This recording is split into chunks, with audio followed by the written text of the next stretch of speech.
네, 김법성입니다. 희용학생 당국대 2015년도 모의 문제 쓴 거 첨삭합시다. 일단 글을 한번 보면 이 당국대는 답이 딱 떨어지는 문제죠.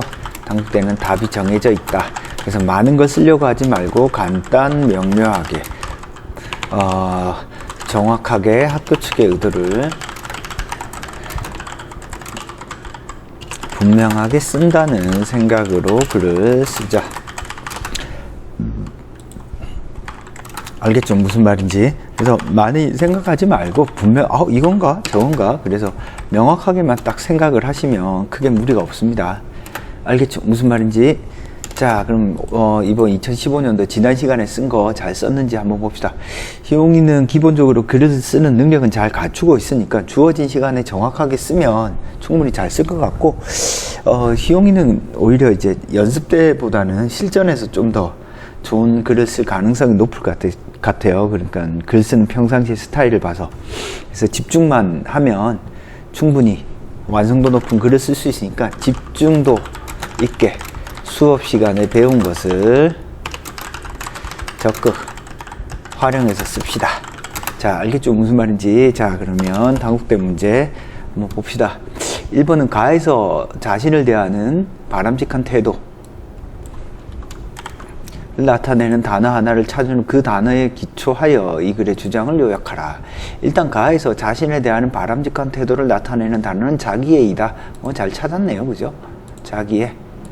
왜 이렇게 명확하게 쓰면 됩니다. 글이라고 하는 게 어찌됐건 묻는 질문에 대한 답이니까. 가에서 글 쓰는 그 누구요?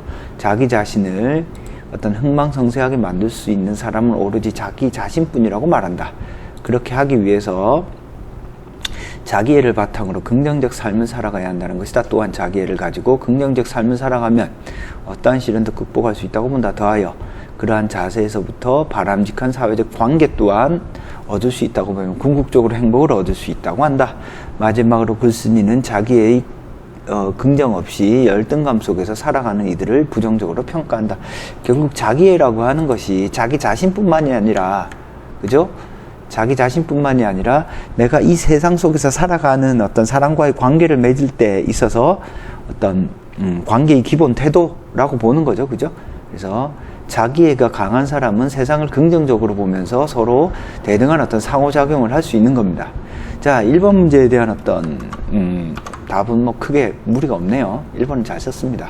1-1번은 강점이 없고요. 1-1번은 강점 없음. 이 정도 쓰면 크게 뭐 무리가 없겠습니다. 2번 볼게요. 나에서 말하는 우리가 궁극적으로 지향해야 할 존재는 연탄과 같은 모습이다. 그냥 연탄이다. 이렇게 쓰면 됩니다. 문제가 뭘 물었죠? 궁극적으로 존재의 모습을 상징하는 단어는 연탄이다. 왜 그게 연탄인가? 연탄 같은 삶은, 진정한 삶이며 연탄 같은 삶은 자기 자신을 불태워 이웃에게 긍정적인 어떤 보상과 보행인가요? 보답과 도움이 되는 삶인 것이다. 이러한 점에서 볼 때 다의 화자가 추구하는 삶은 부당한 수단에 응한 물질적인 성공만을 위한 삶이다. 다의 화자는 진정한 삶이 이웃에 대한 보탬과 같은 사사로운 도움으로 실현될 수 있다는 점을 간과한다. 오로지 그는 현재의 삶에 만족하지 못하고 도피하여 새로운 출발을 통해 진정한 삶을 살 수 있다고 보는 것이다. 이러한 삶은 따뜻함이 없는 인위적 삶이다. 다에 나타난 어떤 삶을 조금 구체적으로 언급을 해줬으면 더 좋았겠네요. 다에서 나타난 지금 삶은 어떤 거예요? 내 자신의 이익을 위한 삶이잖아. 이게 그거잖아. 소냐. 죄와 벌, 도스토옙스키가 쓴 이 죄와 벌이거든요. 소냐, 어때요? 10년, 20년 뒤에 사정이 나아지면 1,000루블 정도를 버는 관리가 돼. 그러면 어머님도 안심시켜줄 거. 노파의 돈을 어때요? 전당포 주인의 돈 뺏어서 우리 잘 먹고 잘 살자. 그 얘기 하는 거잖아요, 지금. 자, 지금 좀 아쉬운 점이, 다는 자신의 이익을 위해서, 어때요? 자신의 이익을 위해서 타인을 희생시키는 것. 이게 정확히 조금 나와야 됩니다. 조금 불분명해요. 자신의 이익을 위해서 나쁜 짓을 하는 거예요. 노파의 돈을 빼앗으려 도둑질을 하는 거잖아요. 강도짓을 하는 거잖아. 근데 그게 지금 그래서 별로 안 나타나 있죠. 그죠? 결국에는 화자가 가지고 있는 어떤 삶의 태도는 자신의 어떤 이익을 위해서 다른 사람들을 이렇게 이용하는 거죠. 즉 연탄의 삶의 태도는 어때요?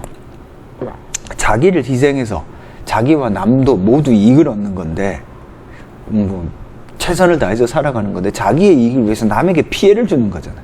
그래서 이건 1-2는 조금 아쉽습니다. 1-2는 다의 어떤 내용을 명확하게 이해하지 못함. 자, 그래서 요거는 B뿔 1-1은 A를 받을 수 있고요. A를 받을 수 있을 것 같고 1-2는 어떤 B를 받겠습니다. 총평은 B뿔 주겠습니다. 그래서 좀 지금 1-2번이 조금 아쉬워요. 정확하게 읽는 부분이 아쉽습니다. 라스콜리니코프가 자신의 어떤 이익을 위해서 타인을 희생시키는 모습은 어떤 연탄이 지향하는 나와 타인의 어떤 긍정적인 삶의 모습, 자기 희생적인 삶의 모습이 나타나지 않는다. 이런 것들을 조금 더 분명하게 보여주는 게 좋겠네요. 자, 2번 봅시다. 가나의 상황을 근거로 다에서 제시한 원리가 가지고 있는 긍정적인 면과 부정적인 면을 각각 서술하라. 그러면 긍정적인 면은 뭐고 부정적인 면은 뭐다? 자, 다에서 나오는 원리는 공리의 원리라고 이렇게 정확히 썼네요. 그죠? 다를 한번 볼까요? 공리의 원리, 우리 많이 수업 시간에 배우는, 그죠? 공리주의입니다. 그죠? 공리는, 내 개인의 이익들의 어떤 총합을 증대시켜서 그것이 사회 전체의 이익을 증대시키는 걸 가리키는 겁니다. 그죠? 자, 그러면은 이것이 나를 통해서 그런 긍정적인 면과 부정적인 면이 어떻게 나왔는지 한번 보겠습니다. 다에 나오는 공리의 원리는 긍정적인 측면을 말하자면 공리의 원칙은 다수가 이익을 볼 수 있도록 해준다.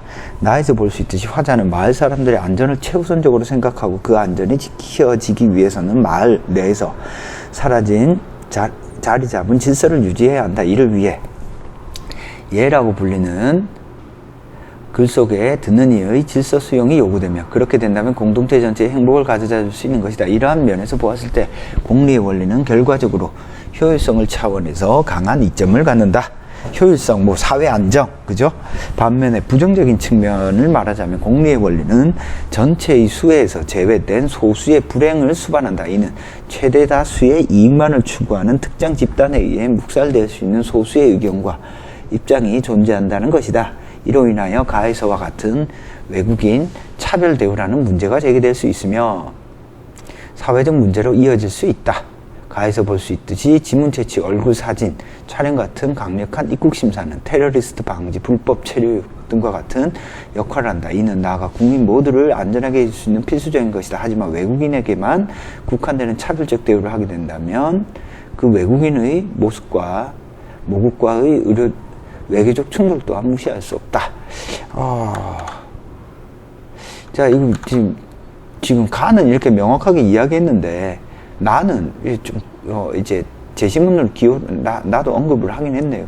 이 얘기를 할 때 조금 분명하게 좀 얘기를 했으면 좋겠습니다. 그러니까 긍정적인 면은 뭐고 부정적인 면은 뭐다. 이런 걸 조금 분명하게 이야기를 했으면 좋겠네요. 자, 나는 지금 이리 때는 없었다. 결국 긍정적인 면은 뭐예요? 즉, 다가 제시한 원리, 공리주의죠. 공리주의의 긍정적인 면. 일단 가에서 보면 뭐가 나오나요? 가에서 내국인의 안정, 그죠? 요거 이렇게 씁시다. 다의 나는요. 나를 보면 처음부터 이리 때는 없었다. 어때요? 사회의 안정이죠. 사회의 안정. 결국에는 가를 보면 우리 국민들의 어떤 안정, 테러리스트로부터 뭔가 예방하는 거, 그죠? 근데 부정적인 면은 가에서는 외국인 차별, 그죠? 말한 것처럼 어떤 외교적인 문제, 뭐 이런 것들이 들 수 있잖아요. 외교적 갈등, 나에서는 국민의 억압, 시민의 억압, 소수 의견의 어떤 억압, 뭐 이런 것들을 들 수 있겠네요. 그래서 글을 쓰는 데 있어서 지금 내용상 틀린 건 하나도 없어요. 까놓고 이야기하면 하나도 없는데, 공리주의는 원칙은 다수의 이익을 볼 수 있도록 해준다. 다수의 이익을 어떤 윤리 도덕의 가장 중요한 어떤 요소로 보는 거죠. 그렇게 될 때 나에서 볼 수 있듯이 다에서 볼 수 있듯이 어떤 장점이 있다. 반면에 부정적인 측면은 나에서 볼 수 있듯이 가에서 볼 수 있듯이 나에서 볼 수 있듯이 어떻게 볼 수 있다. 그래서 이거를 조금 더 분명하게 딱딱 떨어뜨려서 썼으면 더 좋겠습니다. 근데 지금 제시문에 나에서 볼 수 있듯이 화자는 마을 사람들의 안전을 채워서 이를 위해서 예라고 불리는 쭉 써서 이러한 관점에 보았을 때 공리의 원리는 어쩌고 저쩌고. 어때요?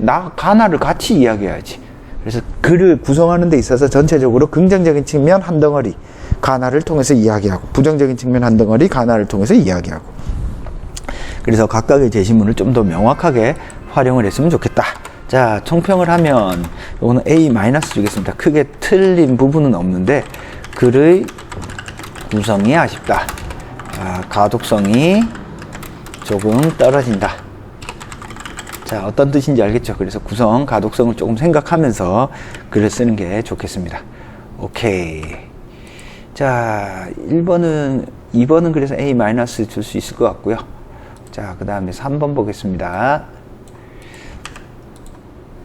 가, 나를 근거로 다의 통계가 의미하는 바를 해석하고 라의 화자가 보인 삶의 태도에 대하여 자신의 생각을 논술하라.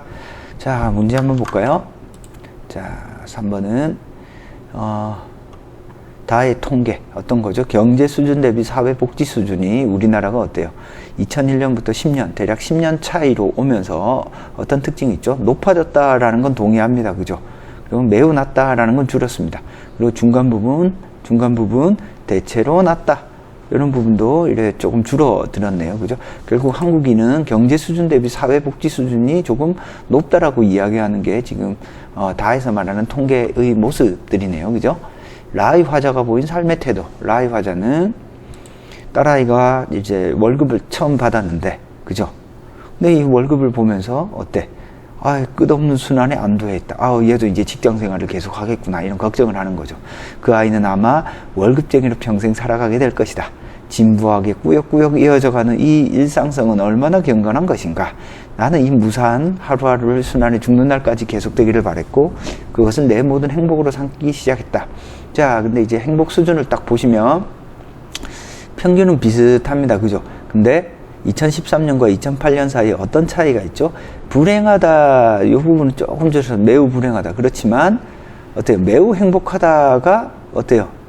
조금 늘었네요. 그죠? 매우 행복하다 좀 늘었는데 중간 부분 보세요. 중간 부분은 어때?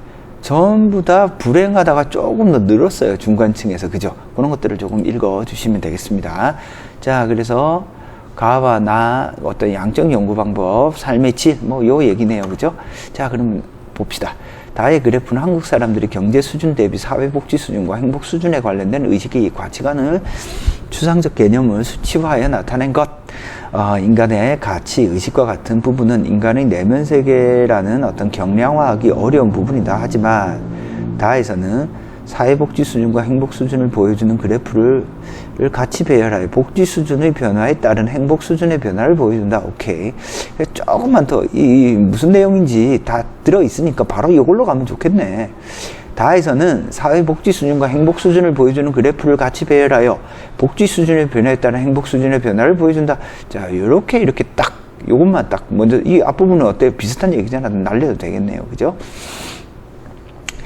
자, 이는 수치화하기 어려운 부분의 삶의 질을 높일 수 있는 핵심 요소로 간주하는 소득과 관련된 어떤 경제 수준을 활용하여 수치화한 것이다. 이를 통해 다에 제시된 그래프를 보는 사람들을 계량화하기 어려운 인간의 내면 세계인 삶의 질이라는 부분을 향상시킨 것으로 볼 수 있다.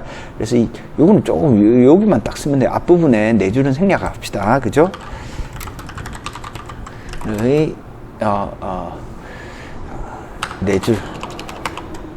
줄은 생략해도 된다. 그죠? 그죠? 즉 다에서는 어쩌고 저쩌고 여기서부터 시작하면 되겠습니다. 자, 그 다음에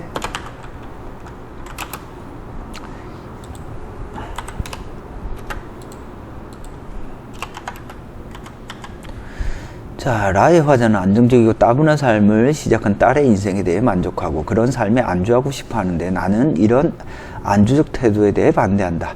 화자의 행복이 안주에서부터 나오는 행복이라면 내 행복은 발전, 개혁, 혁신에부터 나오는 행복이기 때문이다. 화자 또한 그의 인생이 진부하고 꾸역꾸역 살아가는 인생이란 것을 알고 있기 때문에 나는 그가 새로운 도전과 발전에 길에 들어서 보았으면 한다. 행복은 매 한 가지지만 발현되는 것이 아니다. 만약 그가 새로운 발전에 길에 들어선다면 분명 새로운 행복을 얻을 수 있을 것이다. 자, 일단 논제가 요구한 게 라의 화자가 보인 삶의 태도에 대한 자신의 견해를 써라. 그러니까 결국에는 이런 매 순간적인 반복이라고 하는 것이 어떤 삶의 질의 문제, 즉 가와 나랑 연결시켜서 보면 삶의 질의 문제를 만족시켜주냐 마냐는 조금 별개의 문제죠, 그죠? 그래서 삶의 질적인 요소들을 적극 제시하는 것이 필요하다. 그러니까 또 아버지의 입장에서는 자기가 이렇게 반복되는 어떤 일상적인 삶에 만족할 수 있지만 딸의 입장에서는 전혀 다를 수 있잖아요, 그죠? 그러니까 화자의 태도가 뭔가 틀린 건 아니라고 할지라도 딸에게서까지 그 자신의 삶이 이런 어떤 거듭되는 순환과 반복을 요구하는 건 아닐 수도 있는 거죠. 자, 그리고 반대로 이렇게 볼 수도 있습니다. 작은 것에 만족하면서 하루하루에 이렇게 일상에 만족하는 어떤 삶이 우리에게는 더 중요하고 뭔가 큰 거를 추구하다가 어떤 실패와 좌절, 절망을 겪는 것보다 작은 것에 만족하면서 살아가는 삶의 태도도 지지할 수 있는 거죠. 그죠? 그래서 요거를 글을 쓰는 과정에서 작은 것에 어떤 만족하는 삶의 태도가 뭔가 긍정적일 수 있으나 그러나 모든 사람들이 그렇게 살아가는 것이 만족하는 건 아니다. 그렇게 좀 더 분명하게 이야기해줘도 괜찮을 것 같습니다. 자, 이 다를 설명하는 과정에서 일단 가와 나에 나타난 거 제시문의 기호는 조금 항상 분명하게 언급해 주세요. 가, 나의 기호를 분명하게 언급하자. 그리고 당국대는 학교에서 발표한 어떤 가이드, 제가 아마 글 쓸 때 나눠줬을 것 같은데 그 뒤에 답을 반드시 학교 측 답을 분명히 분석해 보셔야 됩니다. 학교 측 답을 꼼꼼하게 분석해 보자. 분석해 보면 뭔가 특별하게 써주는 문제, 어떤 배점이 큰 문제가 3번인데 3번에서 이렇게 자기 견해를 쓰는 부분이 조금 더 이렇게 꼼꼼하게 확 밀어붙이는 게 좋습니다. 자, 왜 그러냐면 보세요. 지금 라의 화자는 안정적이로 따분한 삶을 딸의 인생에 대해서 만족하고 안주하고 싶어 하는데 나는 그런 어떤 안주적 태도에 대해서 반대한다. 그래서 물론 안주적 태도가 어떤 삶의 소소한 만족이라는 행복을 가져다 줄 수 있다. 그렇지만 이런 삶은 자신의 어떤 갱신, 자신을 발전시키는 건 하지 못하기 때문에 문제가 있다. 그렇게 조금 더, 그래서 가장 중요한 어떤 비판의 포인트, 자신의 견해를 쓸 때 발전, 개혁, 혁신으로부터 나오는 행복, 뭔가 자기 자신을 끊임없이 이렇게 갱신하고 발전시키는 것, 그런 걸 가장 중요한 어떤 요소로 삼아서, 그러면 어떤 식으로 자기를 발전시킬까? 쭉 이 아버지도 어때요? 그냥 되돌아오는 매번의 일상이 아니라 나이가 있고 딸내미가 이렇게 사회생활을 할 정도로 컸다고 할지라도 하고 싶은 것들을 찾아내면서 새로운 도전을 해보는 거, 그런 것도 중요하겠네요. 그죠? 그래서 큰 틀에는 지금 문제는 없습니다. 좀 구체적인 예나 어떤 사례를 하나 정도 들었으면 더 선명한 글이 되었을 듯. 그래서 그냥 단순히 어떤 직업, 딸에게도 뭔가 똑같이 월급쟁이의 삶이 아니라 꼭 월급이 아니더라도 하고 싶은 것들을 적극 찾아가도록 격려해주는 어떤 태도, 자세가 필요하겠다. 이런 말 써도 괜찮을 것 같아요. 자, 오케이. 지금 1번, 2번, 3번 쓴 거 보면, 희용이가 쓴 거 보면 큰 틀에서 당국대 문제에 좀 잘 맞는 것 같습니다. 전체 글로 보면은 한 A-는 받을 수 있을 것 같아요. 조금 아쉬운 부분이 각 제시문을 조금 선명하게 개념화하자. 각 제시문을 선명하게 해서 제시하자. 선명하게 제시해줘야 글이 분명해지거든요. 그 부분은 조금 아쉽습니다. 그리고 제시문 기호는 앞에도 그렇고 뒤에도 그렇고 가끔가다 휴영이가 이렇게 글을 쓰다 보면 제시문 기호를 언급 안 하고 쓰는 경우가 있는데, 제시문 기호는 분명하게 언급하면서 쓰는 것이 좋다. 자, 글을 쓰는 건 결국에는 내가 글 속에서 똑똑함을 보여야 되거든요. 어디에서 똑똑함을 보일까? 그래서 선명하고 분명한 글에서 똑똑함을 보이니까 제시문 기호를 분명하게 언급해서 제시문을 개념화하는 것, 그리고 글 전체의 어떤 완결성은 갖추고 있습니다. 갖추고 있기 때문에 스스로 조금 자신감을 가지고, 다만 아쉬운 부분은 정확하게 제시문에서 이렇게 개념화해야 될 부분들, 요것만 조금 잘 찾으면 충분히 잘 쓸 수 있습니다. 합격할 수 있으니까 너무 걱정 마시고, 자, 전체 총평을 하면 나중에 이제 복습 꼭 하세요. 복습 꼭 하자. 복습 꼭 하면서 지금 약한 부분 보완하시고, 수업 시간에 이야기했듯이 학교 측 답 꼼꼼히 점검해서 내가 부족한 부분이 무엇인지 인지하는 것이 필요하다. 알겠죠? 다른 거 뭐 할 필요 없고요. 학교 측답 꼼꼼히 한번 읽어보면서 내 답과 어떻게 다른지를 좀 점검해 보세요. 자, 첨삭은 여기까지 마치겠습니다. 남은 기간 꼼꼼히 준비하셔서 꼭 합격하도록 합시다. 알겠죠? 화이팅입니다.